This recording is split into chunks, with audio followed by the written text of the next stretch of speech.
もし明日から一切の収入が途絶えるとしたら、あなたはどうしますか？ 2016 年11月28日、アメリカテネシー州ノックスビル、閑静な住宅街の一角に立つ一軒家に警察が訪ねてきていました。おかしいな。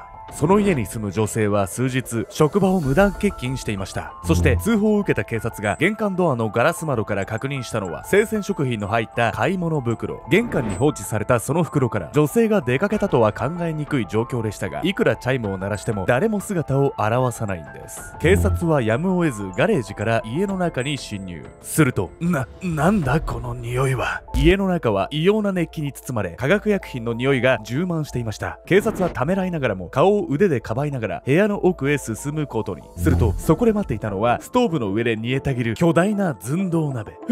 その中身を覗き込んだ警察官は思わず青ざめました。なぜならその鍋の中身は地中状に溶けた人間の頭部だったから。熱気を放つ部屋の中、鍋で煮込まれていた人間の頭部。犯人は一体なぜ遺体を調理しようと思ったのか。あまりにも凄惨なその犯行は、犯人にとっては明日を生きる上で必要なことだったんです。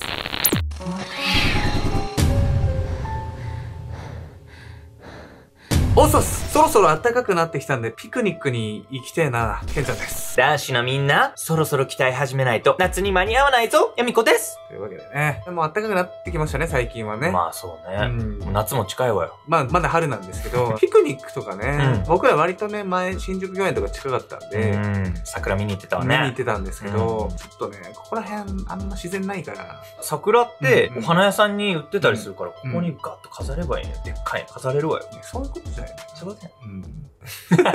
本日ご紹介するのはアメリカで起こった殺人事件。この事件、犯人がなんと被害者の頭部を鍋でドロドロに溶かしてしまうという非常に残忍な犯行だったんです。気悪い。食べようとしてたの？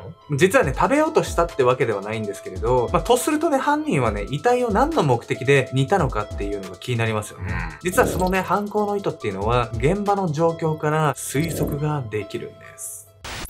人肉シチュー。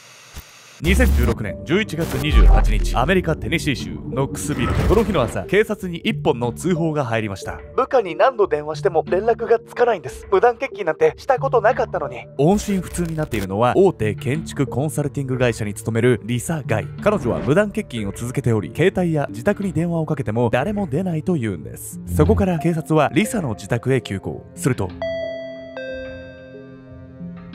おかしいな。玄関ドアのガラスからは生鮮食品の入った買い物袋が放置されているのが見えていましたが、いくら呼びかけても家の中からは何も応答がないんです。警察は仕方なく裏口から家に入ることにしますが、ここでさらなる異変に気がつきます。誰がこんなことを。裏口では何者かによってドアノブが破壊されていたんです。何それ、家の中に入るなって言ってるみたいじゃない？気持ち悪い。そうなんです。そしてね、警察がね、家の中に入ると、そこには世にもおぞましい光景が広がっていたんです。その後、警察は裏口のドアを無理やりこじ開け、家の中に侵入。すると、その中は異様な熱気に包まれ、鼻をつくような異臭が充満していました。これは何かの薬品の匂いか。化学薬品を思わせるその周期に、皮膚がヒリヒリと焼けるような感覚を覚える警察。家の中ではエアコンが32度に設定され、さらにストーブまで焚かれている状態。壁は血にまみれ、床に血だまりができた惨状に背筋を凍らせながらも、警察は恐る恐る家の奥へと進んでいきました。すると2階から聞こえてきたのは、この家の飼い犬の鳴き声。その声につられて2階へ向かった警察は、寝室でついにそれを見つけてしまうんです。そこに転がっていたのは切り落とされた手首。警察はこの時点で血の気の引く思いでしたが、ここまではまだ序の口。続いて浴室を訪れた警察は、家中に広がっていた薬品の匂いの正体を悟ります。浴室に置かれた青いプラスチック容器の中では確かにその家の夫婦の胴体が薬品漬けにされていたんです。さらにリビングのストーブの上の寸胴鍋の中にはドロドロに溶けた女性の頭部が。それは紛れもなく行方不明になっていたリサのものでした。これはなんか確かに食べようとしたっていうよりかはなんか隠蔽工作みたいな、なんか計画的な殺人の匂いがするわね。しかし夫婦はそれぞれ真面目な会社員で、誰かから恨みを買うなんてことは考えづらかったんです。それでは一体誰がということなんですけど、実はこの夫婦の周囲には一人だけ不審な人物がいたんです。被害者のリサ・ガイとその夫ジョエル・ガイシニアはごく普通の平凡な夫婦。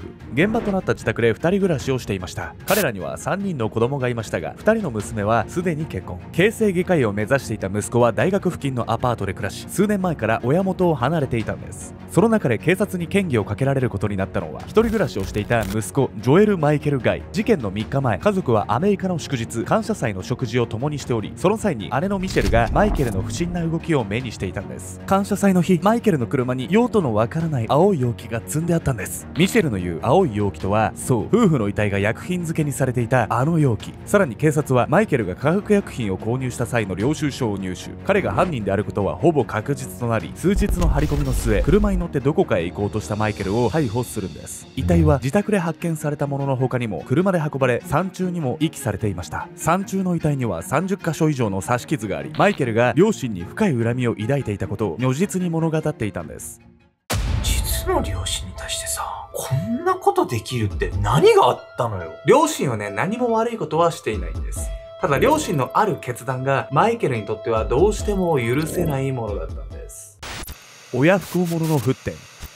数年前に親元を離れ、大学付近のアパートで一人暮らしをしていた犯人のマイケル。彼は幼少期から頭脳明晰で知られていました。しかし高校卒業後、ジョージ・ワシントン大学へ進学したマイケルはなんと1学期で中退。その後は形成外科医になると一念発起し、ルイジアナ州立大学へ通いますが、9年間留年した後、また中退してしまっていました。めちゃくちゃ留年してんな。このように学生生活がうまくいかなかった理由は、彼が抱えていたある欠点にあったんです。あらマイケル、珍しいわね。感謝祭を迎えたその日、実家へ姿を現したマイケルに声をかけた姉は、どこか怪げそうに彼のことを見ていました。それはマイケルが家族の食事の席に来ることなどこれまで一度もなかったから。そう、マイケルは幼少期からとにかく家にこもりがちな性格で、それが家族であっても他人とコミュニケーションを取ろうとはしませんでした。大学を中退してしまったのもその性格のため。家族とさえまともに会話をしないマイケルは、他人と関わりがある学生生活にずっと馴染めずにいたんです。いや、もう人とのコミュニケーションが苦手な方ってそれはもちろんいるじゃない。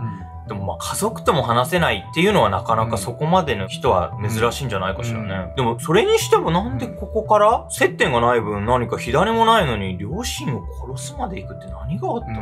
マイケルは大学中退後何をしていたと思いますか？その暮らしぶりが彼の動機に直結していくんです。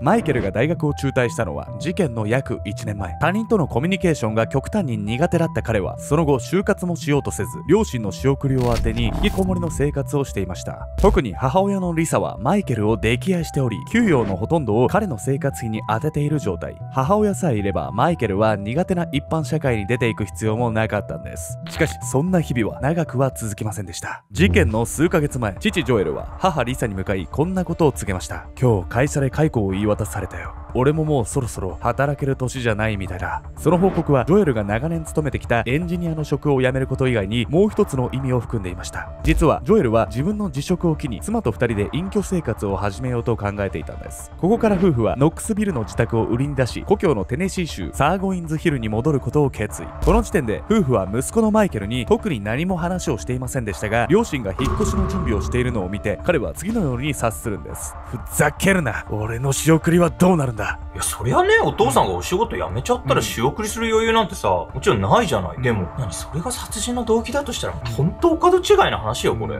僕らのね、考え方からすると、結構自分勝手には感じるんですけど、マイケルの引きこもり生活っていうのを考えると、だんだんそういう思考になっちゃってたのかもしれないですね。というわけで本日のメトラーキーワード、引きこもりとメンタルの関係について。人間の体内時計はもともと約25時間の周期とされており、日光を浴びることで24時間周期で動く人間社会とのズレを調整しているんです。時間を気にせずに家に引きこもる生活を続けていると、この体内時計のズレが調整できず、昼夜逆転の生活になってしまうことが多いんです。また引きこもりの人は周囲の目を気にして昼間出歩きにくいことも生活リズムが崩れる原因の一つとされています。昼夜逆転で日光を浴びず運動をしない生活を続けていると、幸せホルモンセロトニンの分泌量が減り、感情がコントロールできずにイライラすることが増えるんです。長年の引きこもり生活で精神が不安定だったマイケルは、両親の仕送りの打ち止めを指し、もはや怒りを抑えられなくなっていたんです。引っ越し準備を始めた両親の姿に自分のそれまでの生活も失われてしまうことを悟ったマイケル。とはいえ彼にとって今から社会復帰して自立することは到底考えられないことでした。そして怒り狂ったマイケルはたどり着いてはいけない思考にたどり着いてしまうんです。待てよ、まだ取れる金があるじゃねえか。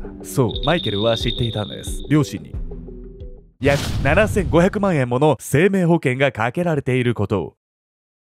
はあ、もう要は保険金殺人だったってことね、これ。そうなんです。マイケルが行っていた隠蔽工作は、犯行後保険金の受け取りをするための工作だったんです。不完全な抹消。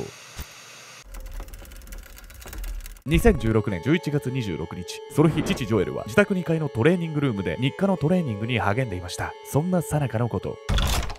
マイケル、何をするつもりだ、やめろ。合鍵を使い実家へ忍び込んだマイケルは父親をためらいもなく突き刺しました。その場に崩れ落ちた父ジョエルはそこからマイケルにめった刺しにされ死亡。そしてそれはマイケルが夢中でナイフを突き立てていた時。ただいま、あなたいるんでしょ。開花から響いたその声に母リサの帰宅を察知したマイケル。彼はすぐさま寝室に身を潜め、母が2階へ上がってくるのを待ちました。そして2階へ様子を見に来た母リサはいきなり寝室から飛び出してきたマイケルに無残にも刺し殺されてしまうんです。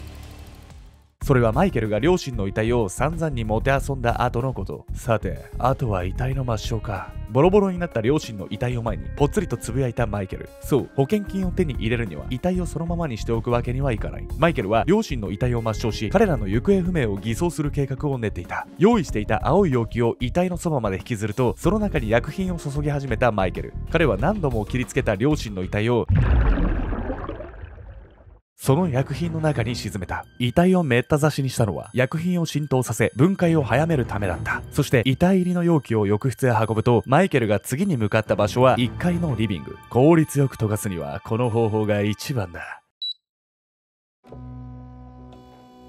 そう言うとマイケルはエアコンの温度を一気に上げた。さらにストーブが点火されたその部屋はまるで蒸し風呂のような熱気に包まれていく。